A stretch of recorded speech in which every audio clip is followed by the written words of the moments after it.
Yo, welcome Flyff. So today we want to take a look at the Elementor, to be more specific at the hit and run Elementor, a class cannon but with huge AoE potential and probably the fastest leveler in the game.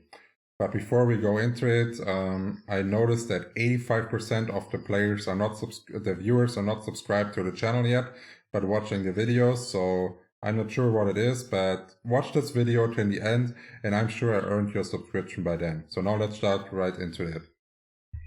At level 15, you will go into the first job change and become a magician.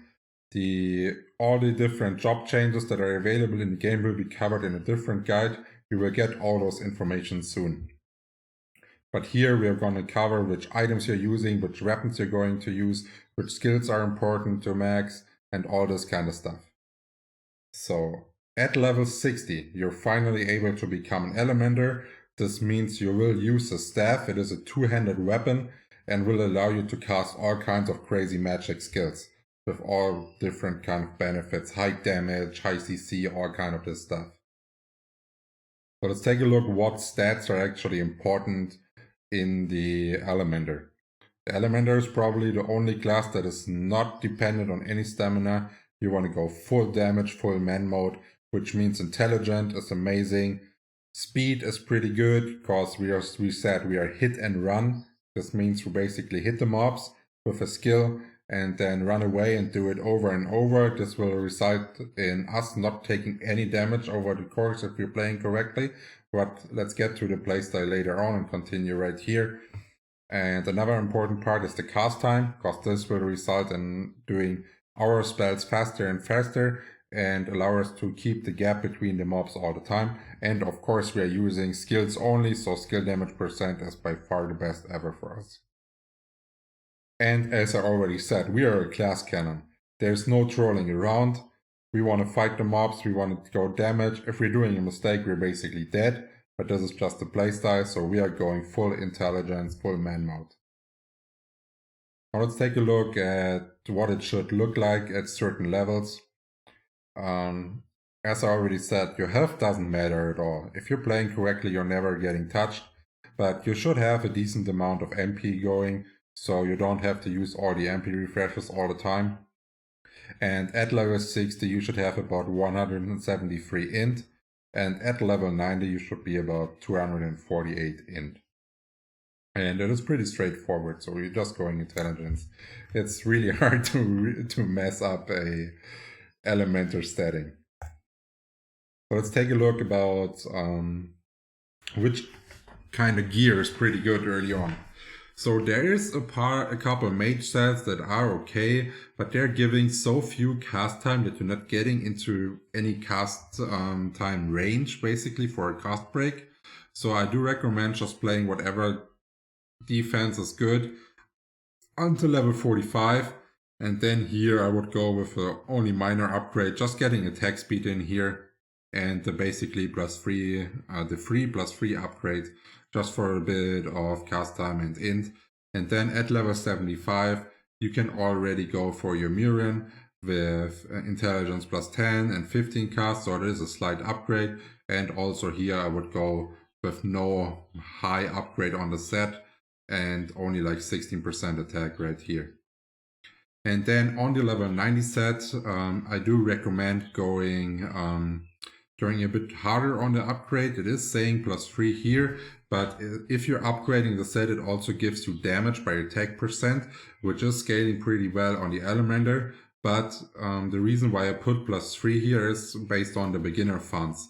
So I do recommend upgrading weapon first and then going for set upgrade. So it's different to the other AoE classes. Now let's take a look at which weapons we can use.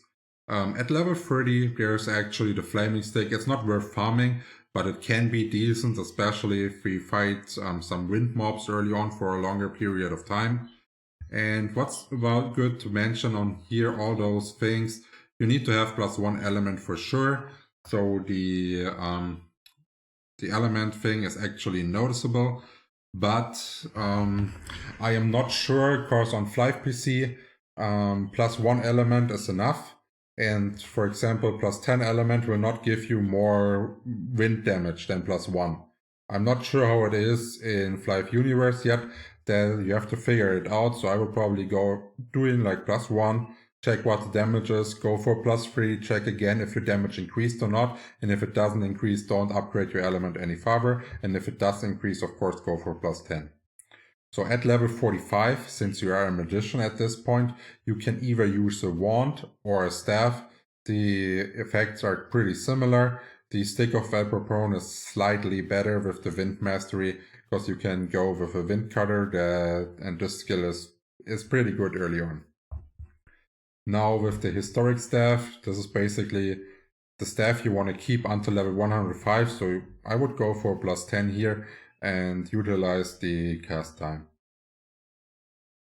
Now let's take a look at all the jewelry that we have. We do have Inti-Rats and Intelli, they're giving intelligence. We don't need any stamina, so this is our way to go here. Then we have the Demol Earring, the Mighty, that's giving us additional damage that is scaling really well on the Elementor, so definitely grab the best you can get here. And I wasn't sure if I might even put some MP necklace right here for the mana regeneration. So you can either go with the Gore necklace and Pep or with some MP necklace and MP regeneration. The reason why I went for this will allow you to maybe tank like 1 or 2 hits, and if a mob is porting onto you and something like this might result in a resolvable issue. But if you are, for example, and you can and you can go with all your MP pots, and yeah, with a ring and with an Hahn Elementor, you have lots of time for going MP pot and stuff like this.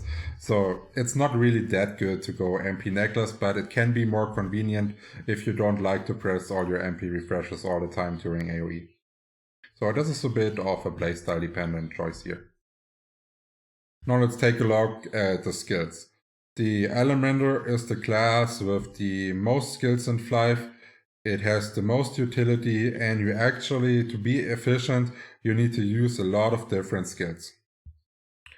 The reason why is that because different skills have different elements, and different elements are stronger against others. For example, if we're having a monster that is fire, we want to attack it with water to deal additional damage to it. So this is why we basically need all those 5 element skills at max to then take a look at which kind of element the mob has and then use the counter element to fight it.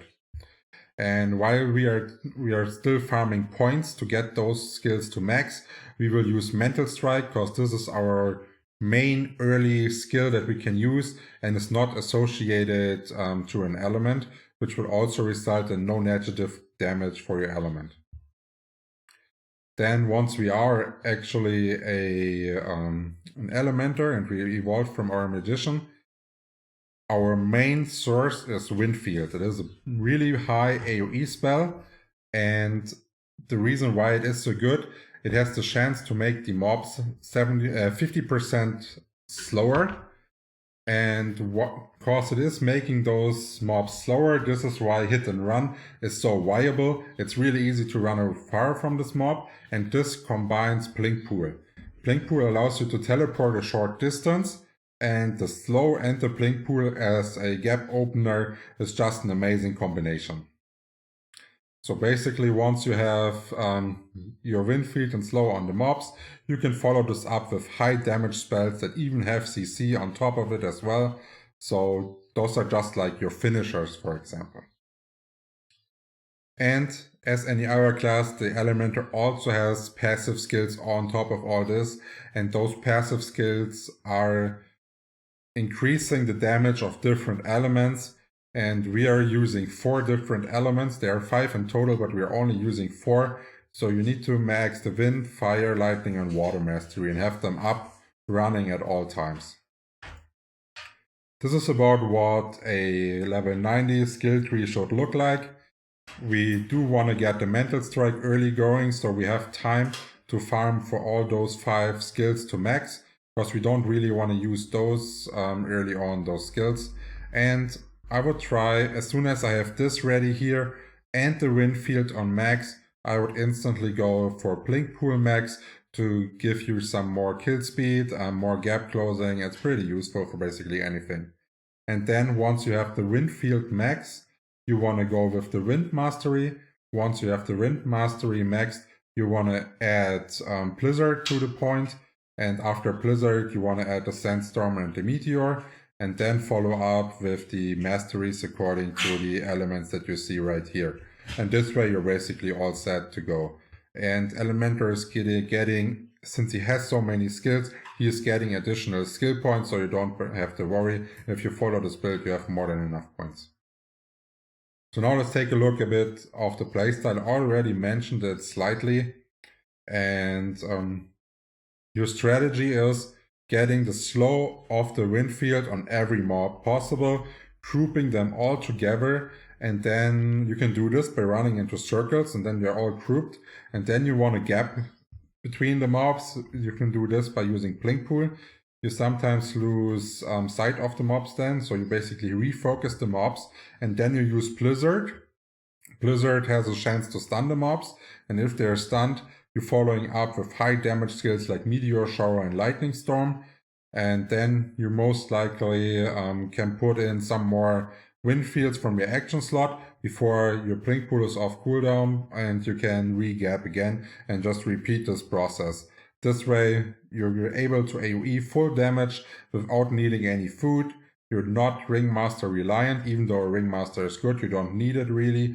And if you are lazy or actually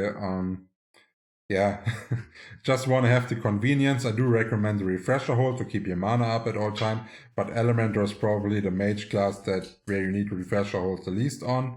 And if you want to get more DPS going, use an Activision scroll to keep your action slot up all the time and increase your damage output. Because if you're going max gap from the mobs with a first cast break, you do have enough time to cast a full action slot, and then before they are close enough to come and hit you. Yeah, we are at the end of the video. I hope you liked it and I earned your subscription by then. If there's any questions open, feel free to ask them in the comments. I will try to answer all of them. And don't forget to like the video. Cheers!